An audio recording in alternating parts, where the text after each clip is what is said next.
имаме само определени шпекулации кои што или ги дознаваме од медиумите или од канали кои што се неофицијални, но тоа се нерелевантни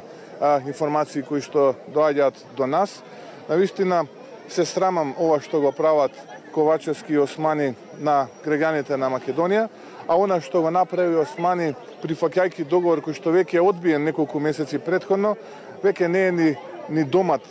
дипломатија, ова просто се граничи со нешто што е уште пониско од таа домат дипломатија. Се срамам што граѓаните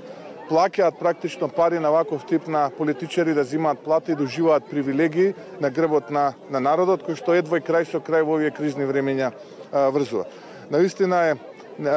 недолично за еден министер за надворешни работи 3 месеци од како веќе тој предлог, како што кажуваат од бугарската страна, барем така тие кажуваат, не знам ни тоа дали е вистина, да прифаќа нешто што тие пред 3 месеци веќе го одбиле. Тоа исто како да зборуваме за ланскиот снег